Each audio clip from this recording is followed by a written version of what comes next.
what it is. Welcome to the Iran war. Wow, it's all we talk about, huh?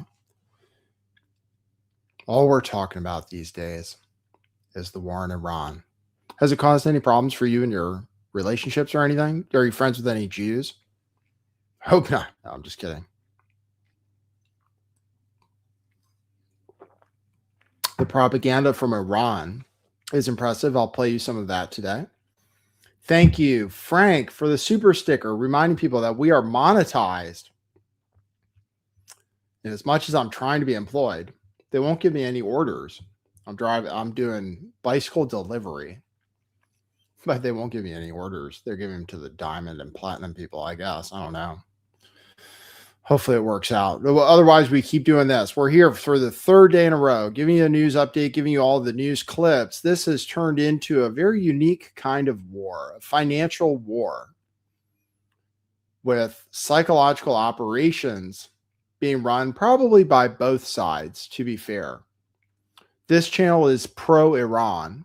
I was thinking to myself, just before the show started, this is the kind of war where I'd kind of feel better if I was Iranian, because I'd be on the right side of it, I would feel like. But then I was thinking, well, do I really want to be Iranian and live in Iran under a Islamic dictatorship where they could kill me for dissenting against the government? And I guess in that case, no. I do like America. I want what's in America's best interests. It's just in this case, for our long-term best interests, I think it's best if we suffer a humiliating defeat. That's all. For once. So we don't do it again. That's all. We've been doing it for so damn long. These excursions, like Trump likes to call it, we've been doing them for a long time. And we've gotten away with it for so long. And we've lost many wars. If you really want to look at accomplishing our objectives, we lost many wars and much treasure, much blood and treasure. We don't lose as much blood anymore. War has changed. It's modern. We fire missiles from a long way away for the most part. But we lose treasure for sure. And we have debt for sure. Lots of it. And actually, to be fair, I voted for Trump. Like I try to remind people, I voted for Trump one time. Just one time. The first time I preferred him. The second time I really wasn't sure, after he was president for 4 years. And then the third time I really supported him. And I gambled also. He helped me win some money too. So that was good too. I gambled on him. I had gambled on Joe Biden before. I want what's in my financial best interest too. So be reminded of that while you watch the show. If the war goes very badly for America, I stand to profit handsomely from it. Made a very large bet that it will go badly. That's my, based on my reading of the situation though, and paying attention to the news. Because I realized that during COVID, if I had done that, I would have made a lot of money too. Because actually, I saw COVID coming. I reported on it from as early as anybody. I lost a lot of listeners taking it very seriously, but I saw what was happening in the world, global shutdowns and everything else, and I predicted that that would come to our country as well. And then I was amazed by the stock market day after day after day. It actually kept going up pretty much every day until I think the day we shut everything down, pretty much, even though I knew that was going to happen. Months before I lost my job working in a restaurant in Austin, I was telling people our days are numbered. We're all going to get fired, etc. The restaurant's going to close, etc. I saw it coming, but I didn't wager on it. And I had Bitcoin, which also crashed during COVID. So this time I wagered on it. So just keep that in mind. I am biased. We all are by our interests. So I have interests. So just keep that in mind. In a way, I want things to go badly, in a way, because I'll make a lot of money from it. So in a way, I do want things to go badly, which is a kind of an unfortunate place to be. Because actually, if things go badly, that's really bad for you and me in many ways. But mostly for you, dear listener, who will be unemployed and suffering and not able to, and gas will be really, really expensive. You won't want to drive anywhere and you won't be able to afford to buy anything. And apparently we're all going to starve in some estimations, which I haven't really focused on too much. But the fertilizer thing is very serious. The fertilizer thing is very serious. Our farmers have not bought fertilizer yet in many cases. And it's about springtime. And from what I understand, it is a perfect storm as far as that goes, in terms of fertilizer getting extremely expensive at the same time as farmers need fertilizer, like the spring, which we just celebrated, the spring equinox. The Iranians in particular, that's how they celebrate their new year. We celebrate it at the winter solstice. Everybody celebrates it based on celestial events, really. We pretend it's Jesus' birthday, but that was all made up. The new year for the Persians,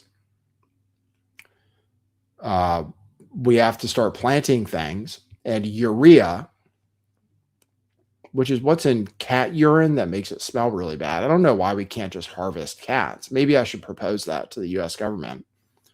Maybe people should be breeding cats for urea. That's used in fertilizer. That in fertilizer stinks, right? Like poo-poo. But they need what's in urine, urea, which I guess comes from hydrocarbons or something. I don't know how it all works. Apparently, a lot of it comes through the Strait of Hormuz. The Strait of Hormuz is the most important thing in this war,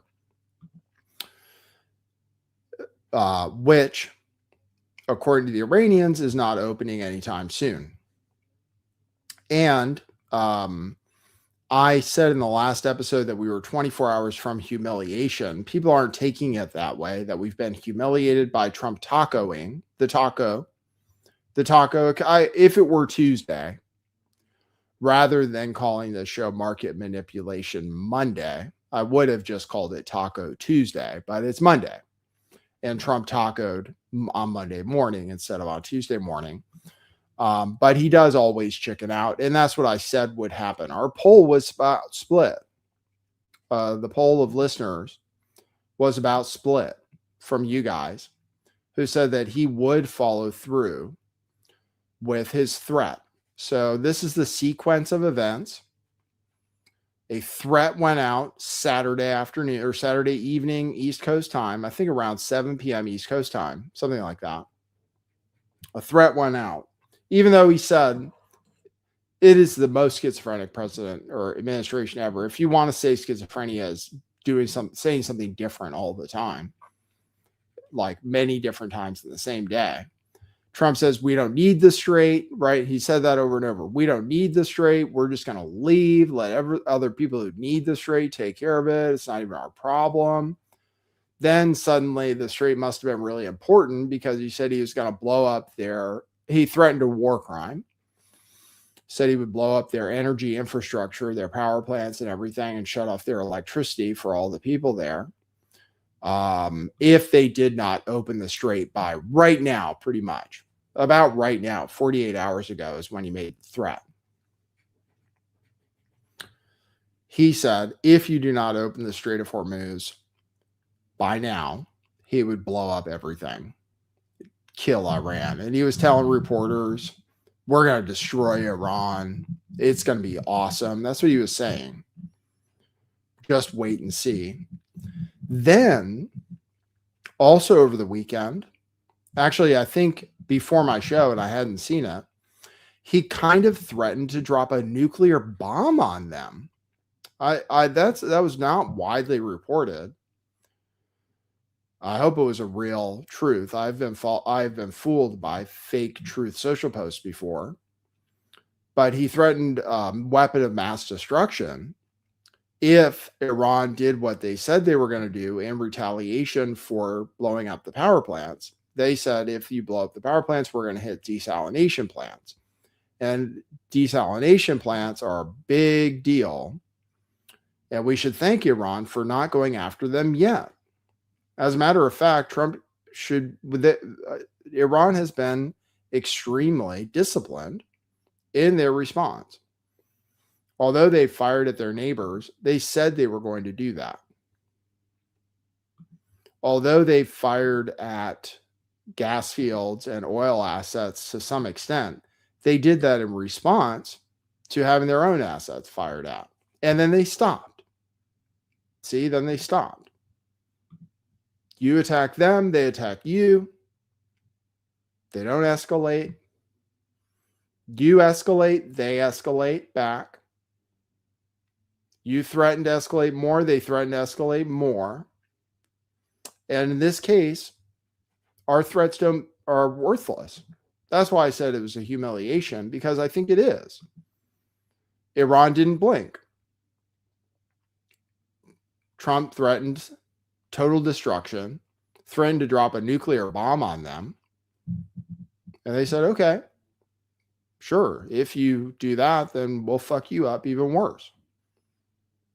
And their threat worked, unlike our threat, because they do what they say so far, which is just in general why I tend to take their word over our word in my financial decisions, at least. When Trump says we're about to make a deal, I completely disregard it. When Trump says he's going to bomb them or bomb their power plants, I say, probably not.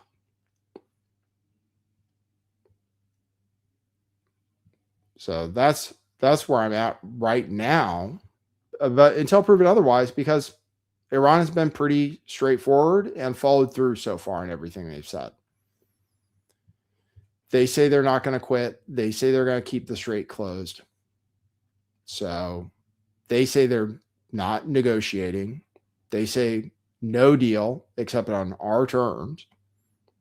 And I think, since so far they've been able to keep to their end of the bargain, I assume they're going to continue to keep to their end of the bargain, and we're just kind of fucked until things change, which I don't see being anytime soon.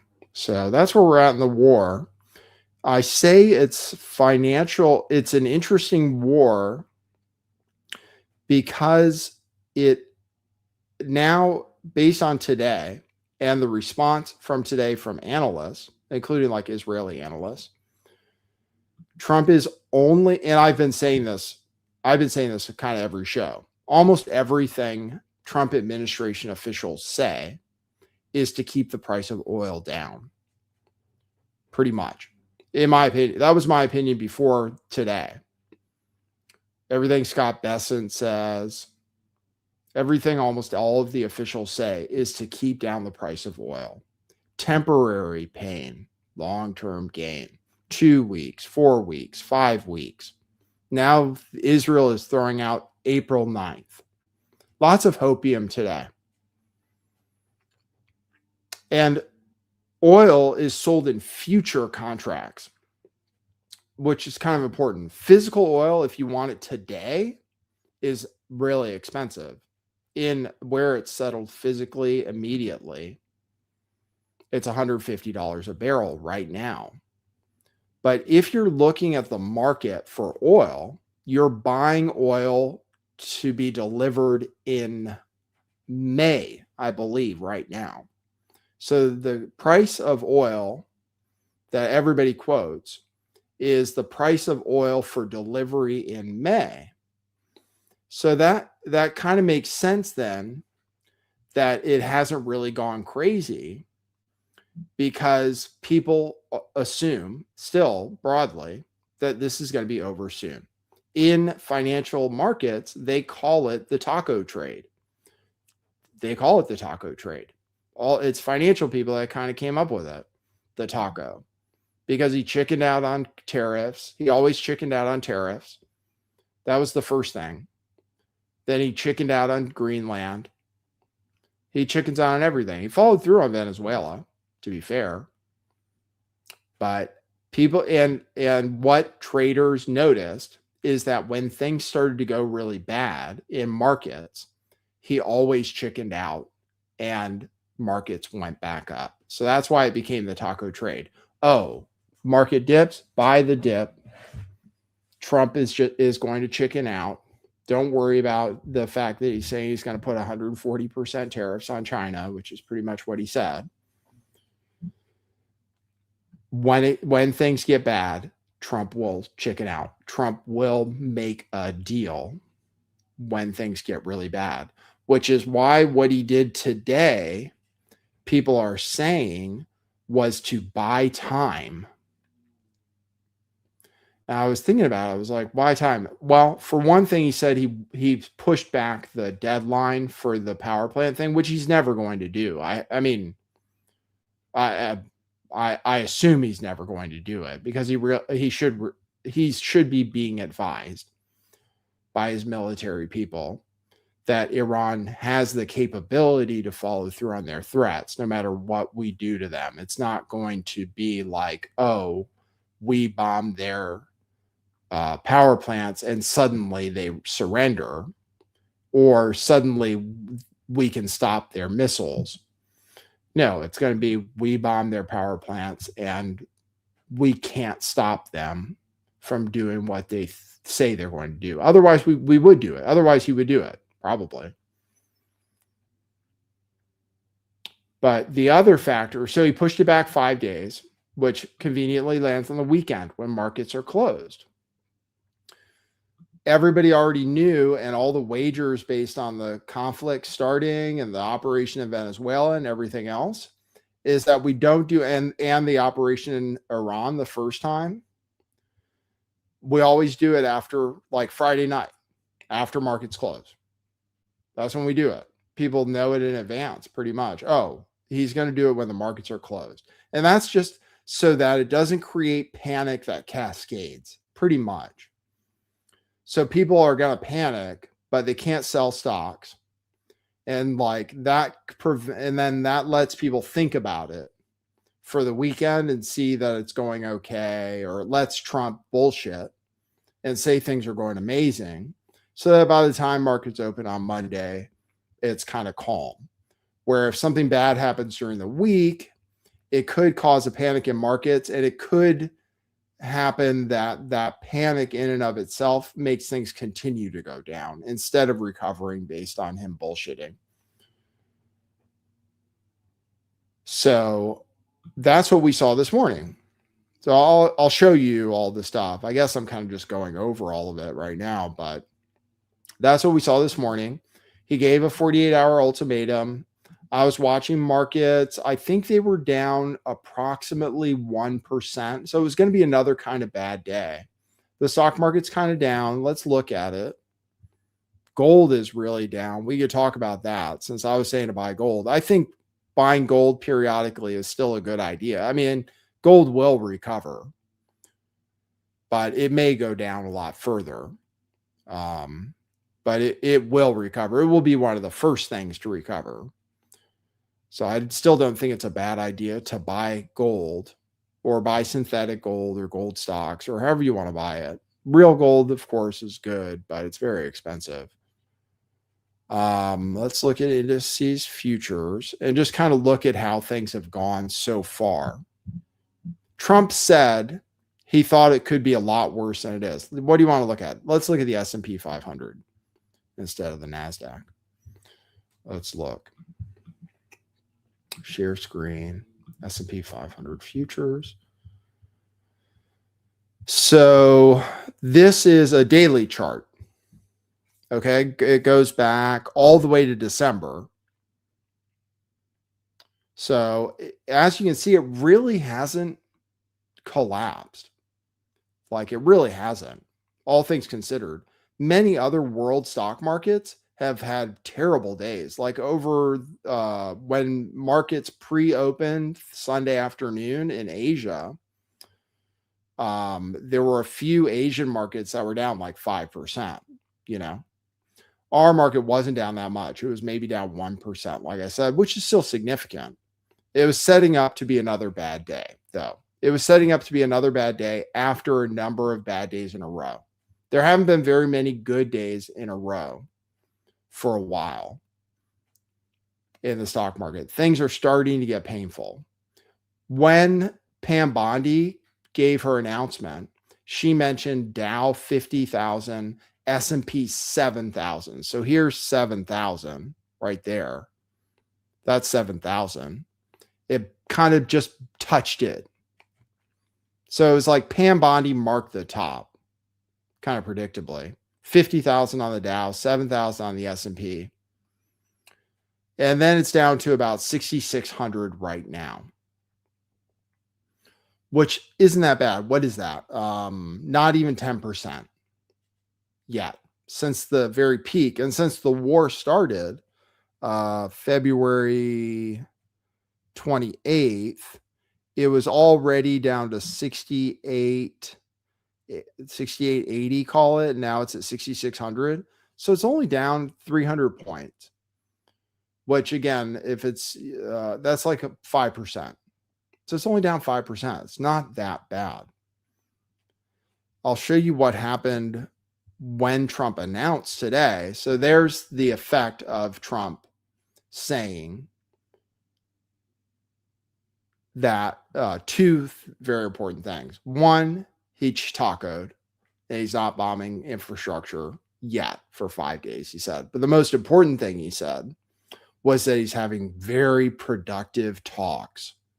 That's the most important thing he said, was that he's having very productive talks with Iran. And Iran wants to make a deal. And then he said more things about that. So I'll show you guys the video clips, but you can see the reaction. Apparently there was some insider trading. I'll show you that too. I don't want to blow the whole show though in the intro. Apparently a few Trumpians knew about it in advance, at least 5 minutes in advance, and bet a shitload of money and made hundreds of millions of dollars based on Trump's tweet, it appears. And hopefully they get caught, because unlike Kalshi or what's the other one? Polymarket, unlike those sites where insider trading is actually legal, it's illegal in the stock market. So those people could get caught. So we'll hope that that happens. I'll show you that report. And then it faded through the day. Iran denied everything and it faded through the day. And now it's still about even from yesterday. It's up just a very small amount from yesterday. So not that bad so far, really. All things considered, it's really not that bad. Even Trump admits it. He was like, oh yeah, I thought it would be down a lot more. And me too. I'd be like, why? Like, to me, it's like, it should be down 1,000 points, you know, to me, based on how things are going, based on the fact that oil is going to hit $150 a barrel and everybody says that's terrible. People still don't think so. Regular Americans who have 401ks and stuff, nobody's freaking out. Professionals, the smartest people in the world who are in finance think that we might be okay. That the Strait of Hormuz might not be closed that long, that we might have a deal soon. They still believe the propaganda pretty much. So there's still an opportunity on a day like today to short the market for sure. Like if you're planning to do it, today's the day to do it. You can short the market. You can do it for very cheap and make a lot of money. You just buy puts. It buys you the opportunity to like sell 100 shares at a time for a fee that you can lose 100% of. But if the market goes down 20%, you'll make like 1,000x. So if you like to gamble, it is gambling though.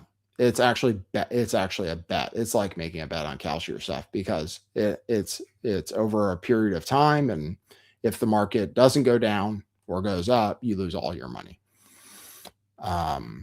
But if you think it's going to go down 10%, you make a lot of money. If it does. But it depends on your level of risk taking. Otherwise, the prudent thing to do, if you think things are going to crash, is just sell and have cash available. Because if everything crashes, good things will be cheap. You know, Warren Buffett. Most people, like prudent people, don't short. They don't like to short ever, and they don't buy puts and stuff like that. Prudent people, but they have cash, which is kind of like being short. Having cash is like being short because you're short, you sold, which is the same. Shorting something is selling something in the future. So it's the same thing. So if you think things are going to go badly, at least make sure you have some cash if you have investments at all. And if you don't, you're like most people, and you're just going to be permanently, poor probably. But if you have some money, just save some, because things should get cheaper, even gold and Bitcoin too, probably. I mean, if there's a real crisis, then everything crashes together typically. So Democide Dissident, what's the best short trade you think right now? Well, the popular ones like airlines. If you want to pick like individual stocks, airlines, that's popular because they're really sensitive to the price of fuel. And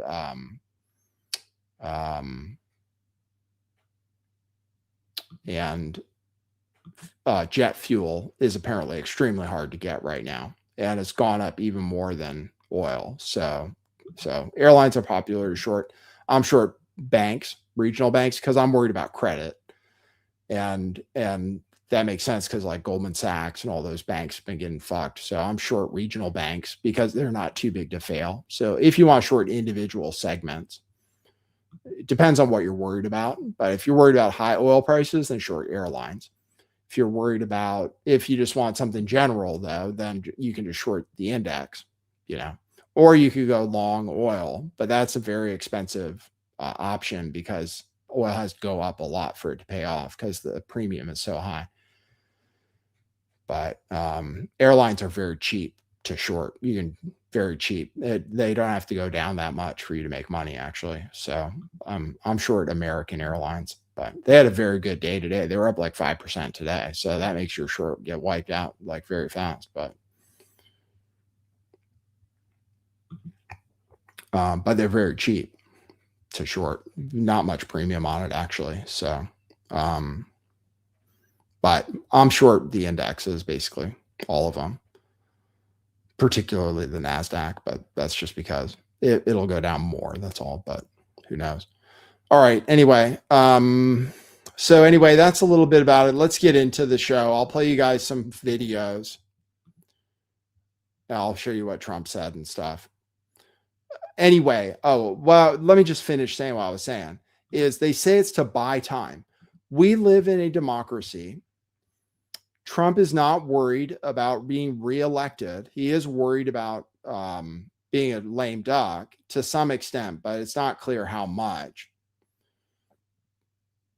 In order to prosecute this war, it seems like what people are saying is that he's buying time to be able to keep doing the war, because if oil moons and the stock market crashes, then it becomes more difficult for Trump to prosecute the war, even though he's still going to be president, even though nobody can he will probably get impeached and maybe will actually get thrown out of office. We'll see.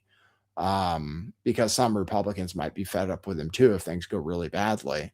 But it seems like they think they have more latitude to do what they want to do and to continue fighting the war and continue doing whatever to do that. as long as they can keep oil pretty much under $100. That's pretty much the line in the sand. So every time oil gets near $100, you'll see they say something crazy. This happened this time too. Oil, WTI was about $100. And then he came out with this thing and oil dropped $10 immediately. Now it's trading under $90.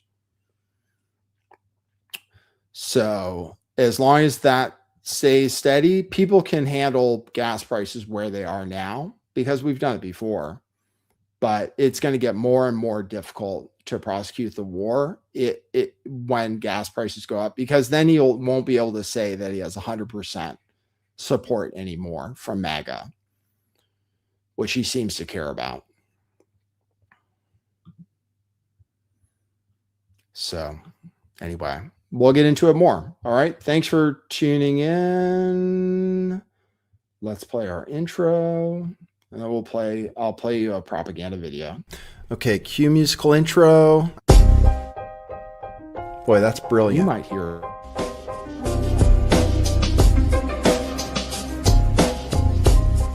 I do think some things in the world are real. Like you guys. You guys are real. Most of you. Most of my listeners, I think, are not just in my head. I think I have the metrics to prove it. You've taken a leap of faith today. What is that sound? And I apologize if you take offense. I'm a little offended myself.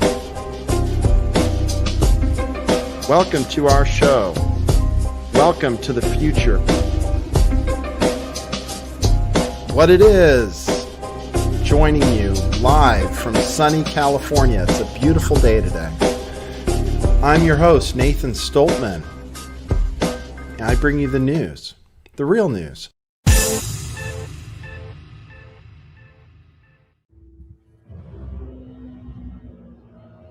Iranian propaganda, my favorite kind.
There you go.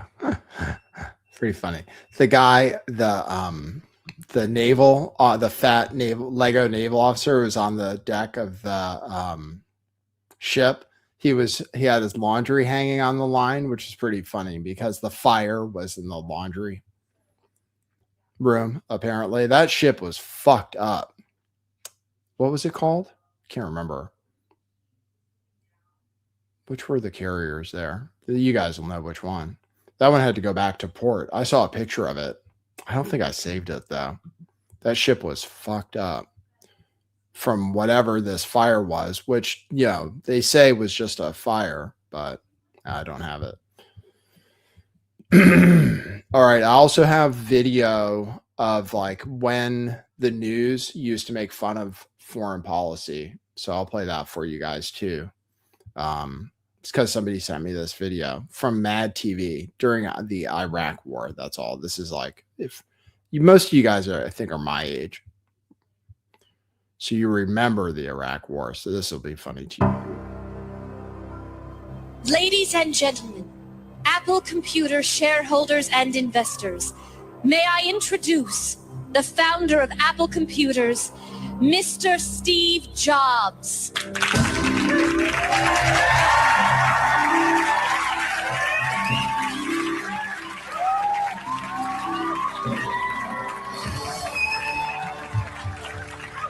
Welcome, everyone. In the last 3 years, Apple Computers has introduced technology that has changed the world. The iPod, the iMac, the iBook, the iPhone, the iPicture frame, the iLamp, the iMicrowave, and the iVacuum cleaner. Tonight, I will unveil to you our newest technology, and it will synergize with all of our products. Ladies and gentlemen, I give you the iRack.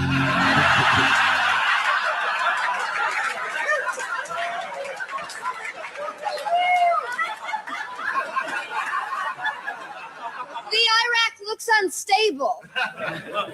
Trust me, the intelligence briefings I got on the iRack are completely credible. The iRack looks like something we shouldn't be involved with. It looks like you put it together with no directions. I'm confident the iRack will work without any directions or plans of any sort. But the iRack looks all shaky. I mean, you are going to fix it, right? Wrong. This is the iRack as we intended. Mission accomplished. Now I'm going to put our products into the iRack.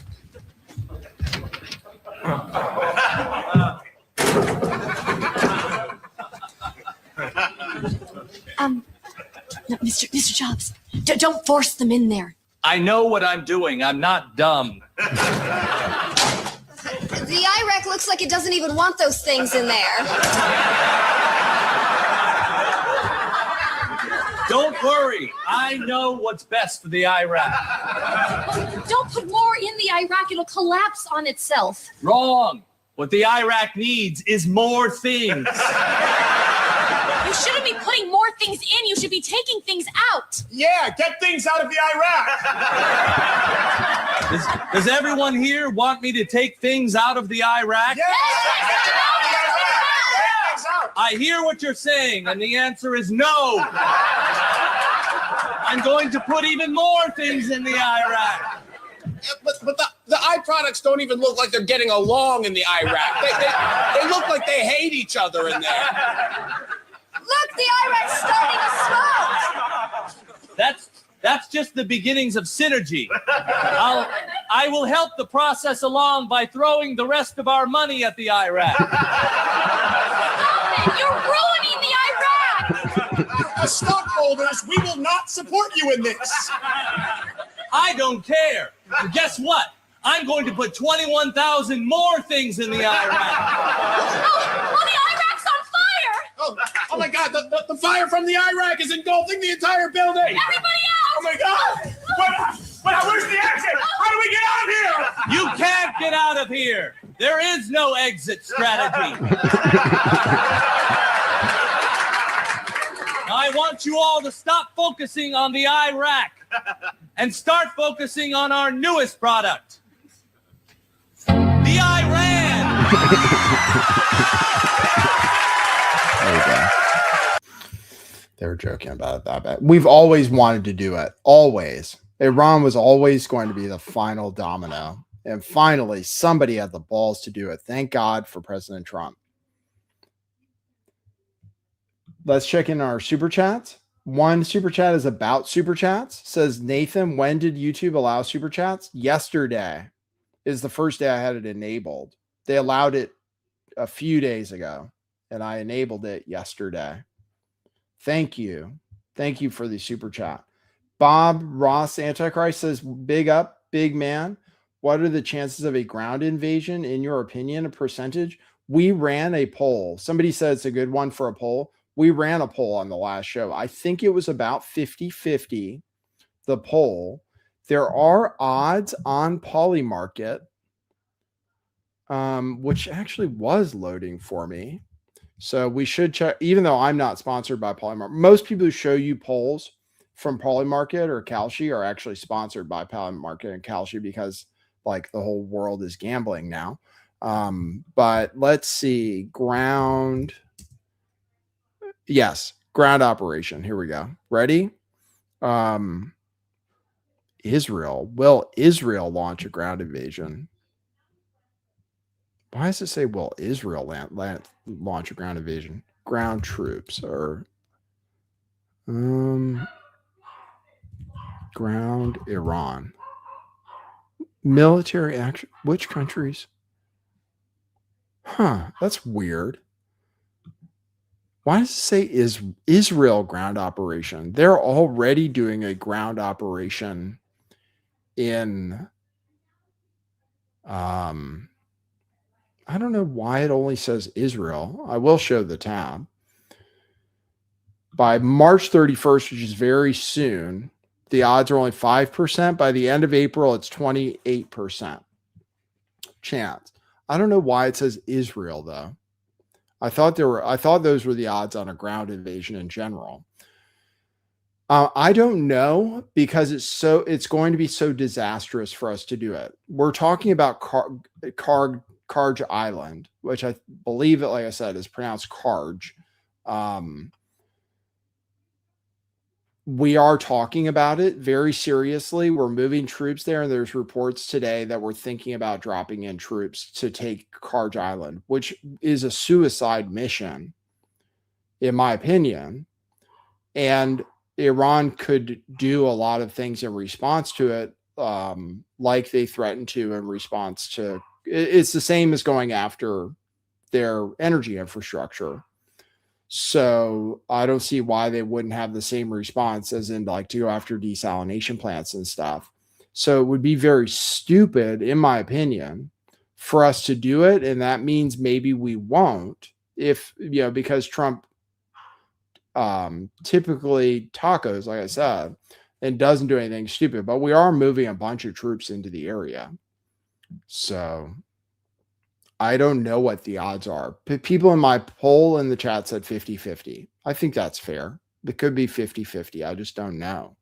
It would be disastrous, I believe, but who knows? Lindsey Graham says it'll go great, like Iwo Jima did, where we had like 100,000 casualties or something, like 7,000 deaths.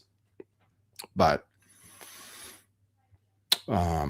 who knows? If you want to support the show, you can do super chats. You can also go to buymeacoffee.com/lifttheveil if you want them to take less than they take from YouTube. It's running across the screen. Or you can buy t-shirts, which are on our website. They're on closeout, going out of business sale, $5 and $10. We have the Question Everything design. Many of those in female styles. We still have some Truth Matters shirts. We have cryptocurrency shirts, a lot of Bitcoin shirts. $5, $10, some Freedom of Face shirts, which are from the mask days, a Lift the Veil female shirt. Like I said, many female styles of the Question Everything design, which is very popular and which people really like when you wear it out in person. They're super high quality shirts. Don't be confused by the price. That's just because it's a going out of business sale. They're premium $30 t-shirts which last a long time. So check those out at truthclothing.io. Okay, let's get into the videos. So Trump, this was the post. I'm pleased to report the United States of America and the country of Iran have had over the last 2 days very good and productive conversations regarding a complete and total resolution of our hostilities in the Middle East. Based on the tenor and tone of these in-depth, detailed, and constructive conversations, which will continue throughout the week, I have instructed the Department of War to postpone any and all military strikes against Iranian power plants and energy infrastructure for a 5-day period, subject to the success of the ongoing meetings and discussions. Thank you for your attention to this matter, President Donald J. Trump. Okay. Here he is talking about it, saying how great it was. And like I said, this made stock markets go up significantly. As I announced earlier, based on preliminary conversations between the United States and Iran over the past 2 days, I've directed the Department of War to temporarily postpone planned strikes against major energy and electricity targets in Iran. They have very, very big new, actually, and very expensive, billions of dollars it costs to build them one missile, one of our powerful ones, and it comes down to the ground like it was made out of dust. But to determine whether a broader agreement can be reached, we've had very good discussions, very, very good discussions. And you have to understand, I know my whole life has been a negotiation, but with Iran, we've been negotiating for a long time. And this time, they mean business. And it's only because of the great job that our military did is the reason they mean business. They want to settle, and we're going to get it done, I hope. He says they want to settle. They mean business. He, in other places, said that they're the ones who called him.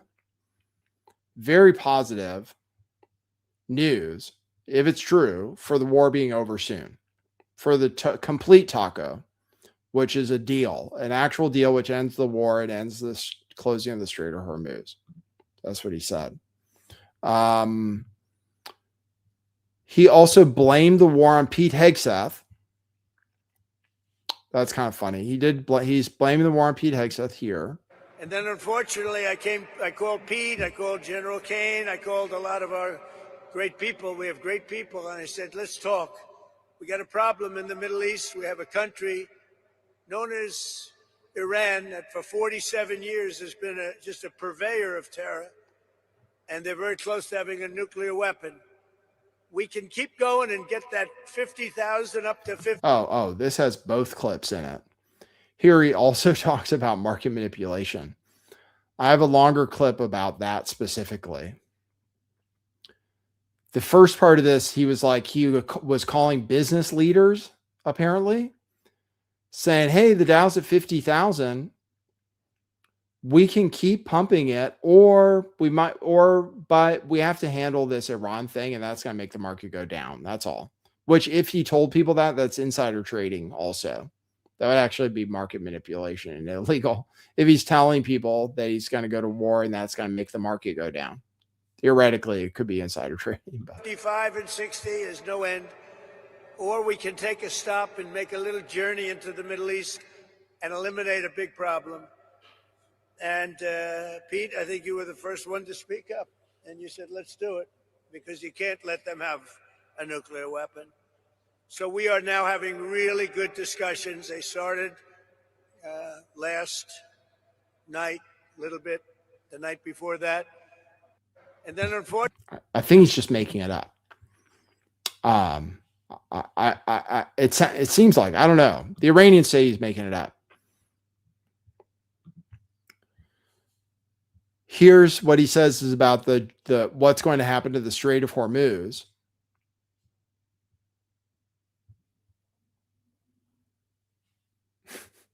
Which is pretty funny. So here's what's going on with the Strait of Hormuz. People say it's going to be like Venezuela. I said basically that the fact that Venezuela went so well was really bad because it gave Trump a lot of confidence that he could do whatever he wanted. because that was so successful, basically he just captured the guy. Nobody died. Everybody got discombobulated. He put in a leader who's working with the United States. They're sharing their oil profits with us. That's what he expects Iran to do too. Is somehow he expects Iran to make an oil deal with us. And other commentators say it. They're like, oh yeah, they're just going to have to give us a portion of their oil proceeds. Like they'll just agree to do that. So here's how he says is going to happen with the Strait of Hormuz. Thank you. What about the Strait of Hormuz? Who's going to be in control of that? That'll be opened very soon if this works. How soon? And who's in control of it? Will Iran still be able to control the flow of oil? Be jointly controlled. By who? Maybe me. Maybe me. You want the United States to be in Me control? and the Ayatollah, whoever the Ayatollah is, whoever the next Ayatollah. Look, and there'll also be a form of a very serious form of a regime change. Now, in all fairness, everybody's been killed from the regime. They're really starting off. There's automatically a regime change. But we're dealing with some people that I find to be very reasonable, very solid. The people within know who they are. They're very respected. And maybe one of them will be exactly what we're looking for. Look at Venezuela, how well that's working out. We are doing so well in Venezuela with oil and with the relationship between the president-elect and us. And maybe we find somebody like that in Iran. He says they're talking to somebody. He won't say who. I'll show you that. I'll show you that first. He says we're talking to somebody. He won't say who. But we're talking to a top person. Who is Steve Witkoff speaking with, Mr. President? A top person. Don't forget, we've wiped out the leadership phase 1, phase 2, and largely phase 3. But we're dealing with the man who I believe is the most respected and the leader. It's a little tough. We've wiped out everybody. Is that the Supreme Leader? No, not the Supreme Leader. We don't. Well, nobody heard of the second Supreme Leader, the son. Are these direct? Nobody. We have not heard from the son. Every once in a while, you see a statement made, but we haven't. We don't know if he's living. But the people that seem to be running it, and they seem that based on really fact, because things they've said have taken place. Mr. President, Again, Mr. President, I know you deployed. because I don't want him to be killed. Okay, I don't want him to be killed. Mr. President, you deployed. Okay. Nobody. He says he won't name him because he doesn't want him to be killed. Well, there's only a few ways he would be killed. That would either be Israel would kill him or Iran would kill him. And I think actually what he's worried about is that Iran, I said this in yesterday's show, we think we can just keep killing people until we find one that wants to cooperate.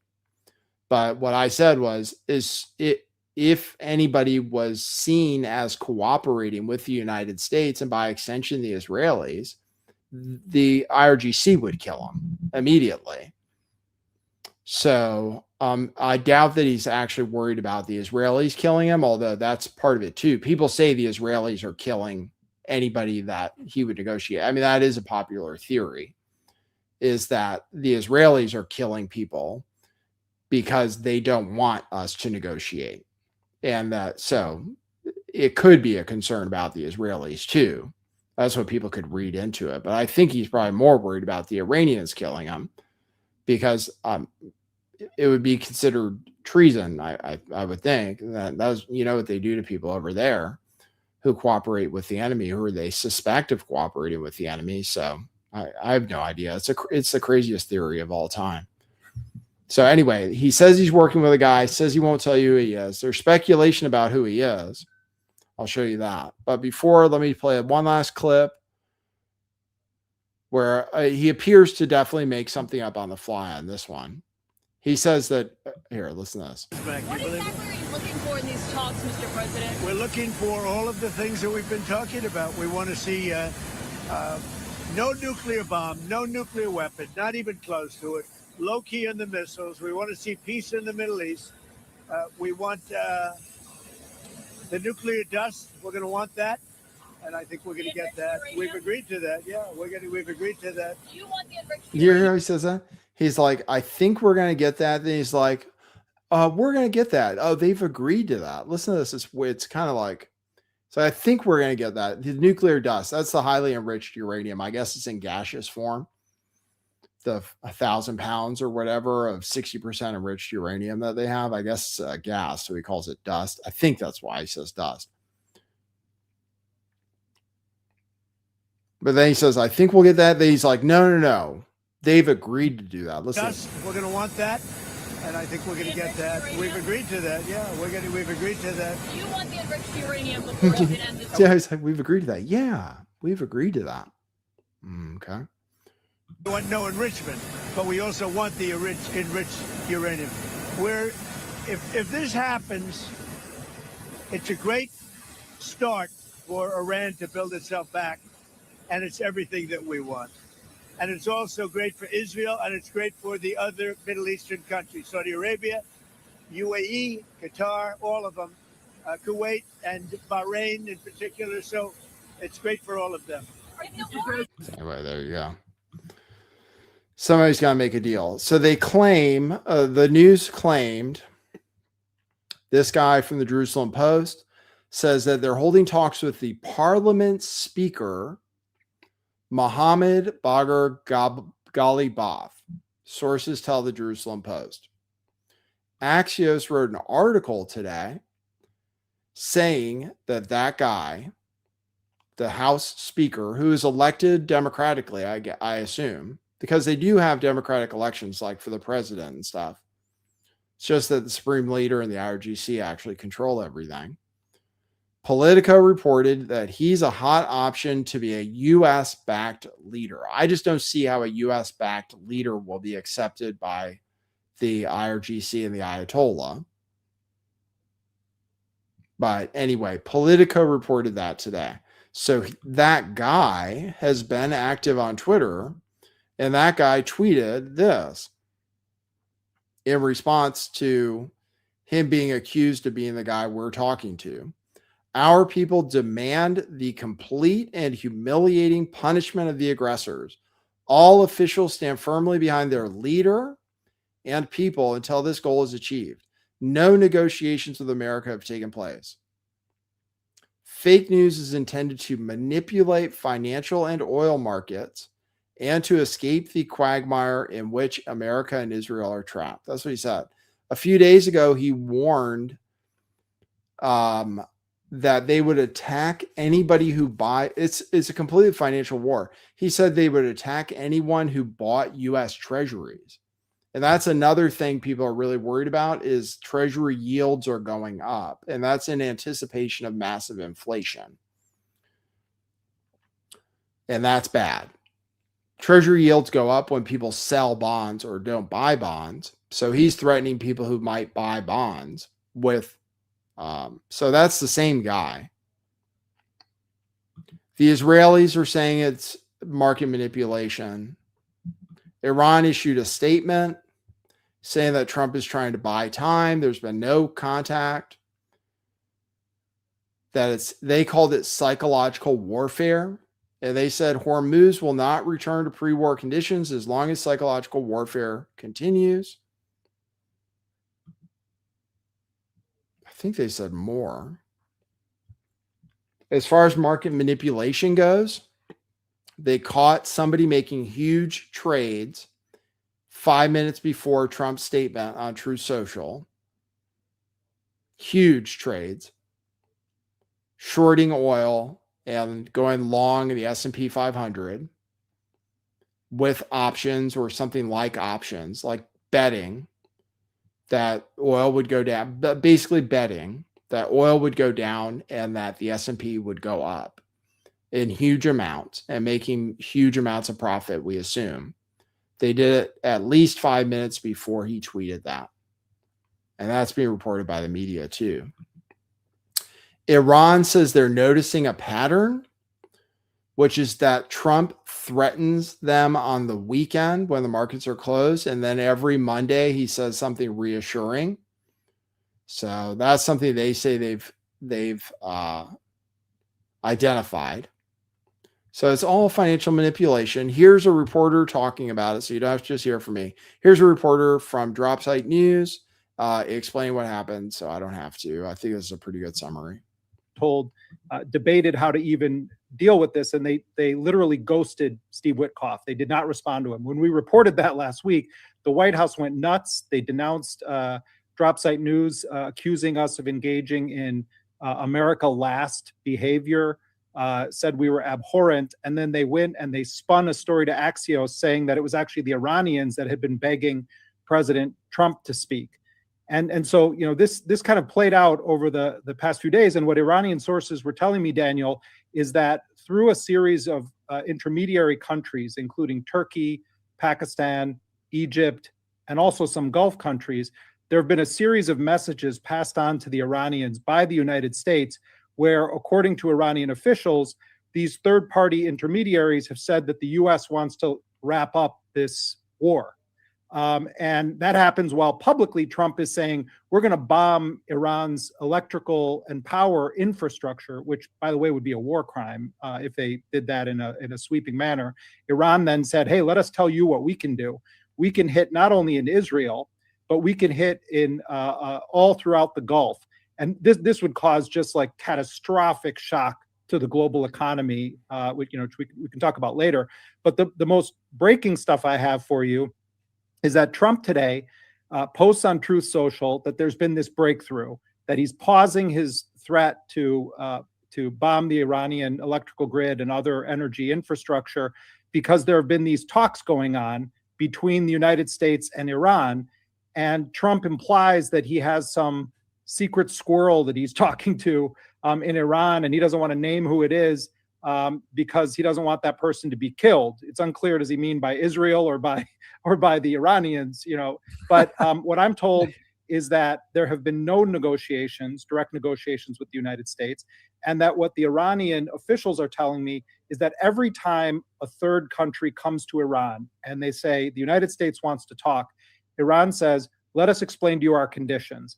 And in short, what the Iranians are saying is that they will not agree to the kind of ceasefire that took place last June after the so-called 12-day war, because the Iranians view that as having been a gimmick to buy the United States and Israel time to rearm, to reposition, and then come back in with this full-blown war that they launched on February 28th. So they're saying they won't go for just a ceasefire that doesn't have conditions attached to it.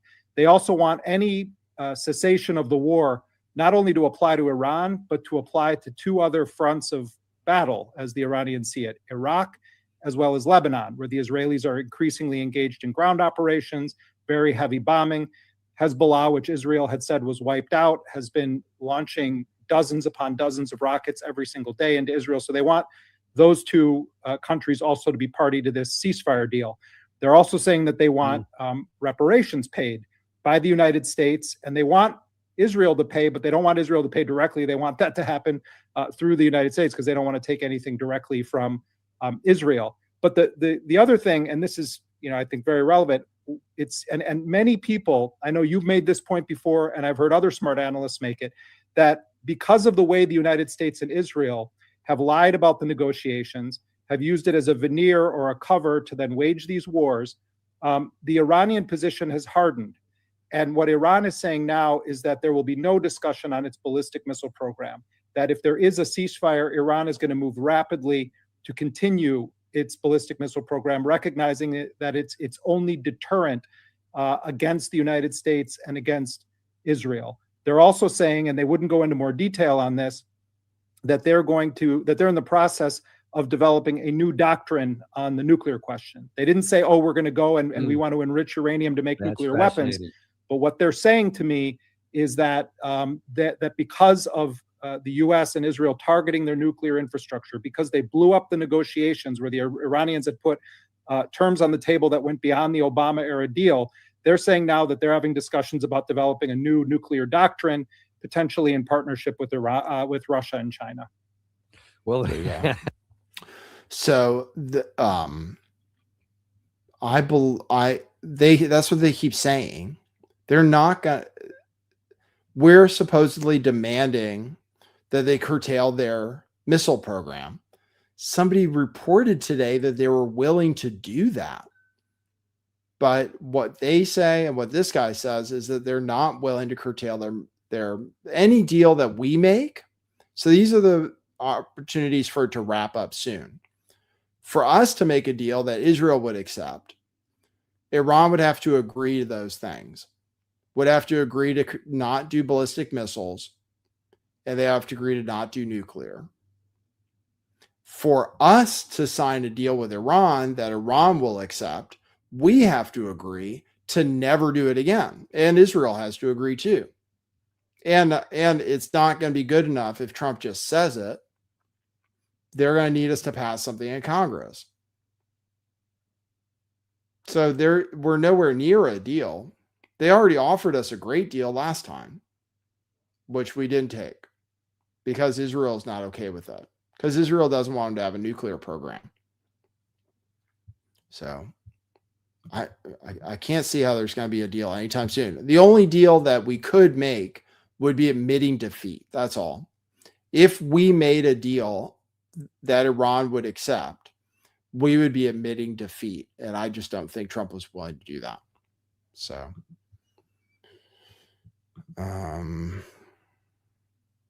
so Trump just has people kissing his ass now and like in competition for how much they can kiss his ass. Stephen Miller and Kash Patel. Play that. Of the work that President Trump is doing, not only in Memphis, not only in Washington, D.C., but all over the country, ultimately, it will save and is saving tens of thousands of American lives.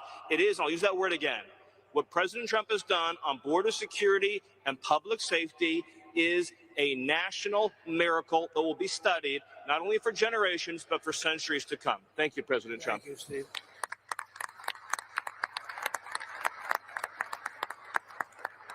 So, Cash, see if you can top that. I don't know. That's a tough one, Cash.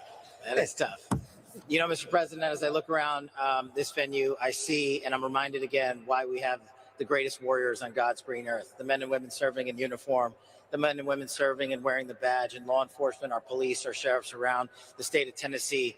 I'm reminded that Americans exist to protect this country day in and day out, and they've done it like we've done it here.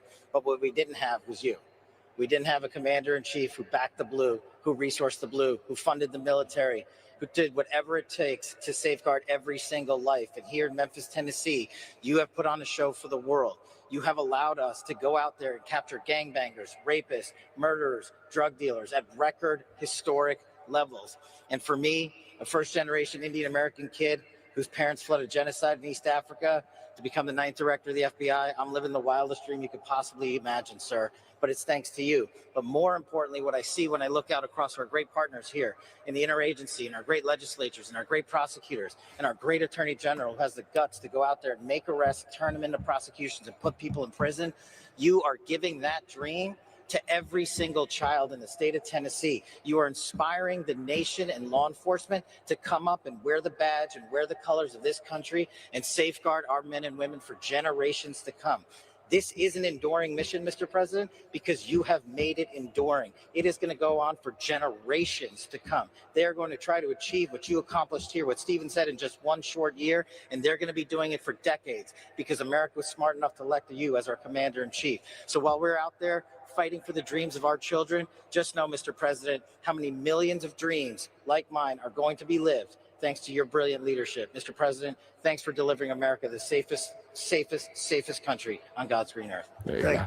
It was funny that he goes, so he just gets his ass kissed by Stephen Miller. And he's like, Cash, can you do better than that? And he means, can you kiss my ass even more? And so Cash tries to. There is video of Stephen Miller, though, and how he actually feels about Trump, like giving a long sigh when Trump explains why we went to war with Iran. Iran's missile capabilities were also growing so fast that it would soon have become virtually impossible to stop them. Once they have a missile, once they have... So anyway, people are sharing that clip. All right. U.S. officials are telling the Washington Post that they don't believe it's possible to overthrow the Iranian regime or put its nuclear program permanently out of reach. The main goal of this war, officials are telling the Washington Post that we can't possibly achieve it, which I don't see how we possibly, without a full ground invasion, we can't possibly achieve that. That's definitely true. There's also reporting that the U.S. military is considering dropping in not the Marines, but the 82nd Airborne into Karj Island. So they are drawing up plans for an invasion of Karj Island. I believe that. It's just going to be a shooting gallery there. So I can't imagine that we'll actually do it because it would be so dangerous. But we are making plans for it, that's for sure. And we're flying in lots of troops. Apparently a lot of troops are flying in, besides the Marines, who will arrive somewhere around this weekend. But a boat landing is like, they just get shot with missiles. There might be mines. I mean, who the hell knows?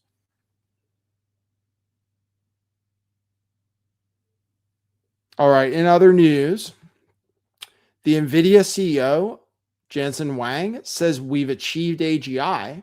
So that might be news. That was breaking right before the show. That was from 2 hours ago. We may have achieved AGI already, whatever that means. And then as far as the shutdown of the airports, I just reported to you guys that Trump does not want to fund TSA, even though the Democrats are willing to fund TSA and the Coast Guard. The Democrats want to fund TSA and the Coast Guard, but the Republicans are blocking it because Trump won't agree to make a deal with the Democrats because he thinks it's a political fight. And he just put ICE agents into airports instead. So he could and I guess other Republicans. So here's just another Republican saying that. That's true. Senator Cruz and I came up with a plan. We said, look, it's a two-step process. The Democrats have offered to open up everything but ICE. Ted and I said, okay, let's accept their offer. And then at the same time, we would offer a bill for reconciliation where we don't need any Democratic votes to do whatever we wanted to do with ICE. And that way we're out of the shutdown and DHS is back open. We submitted that. Senator Cthulhu submitted that to President Trump, as is his right. He said no deals with the Democrats. It would have worked. We could have had TSA paid by the end of the week, but the president said no deal. Senator Cruz and I came up. That's what I was saying yesterday. President wants the political fight. He thinks people are going to blame the Democrats. So he wants there to be long lines at airports, or he wants ICE working in airports, whatever.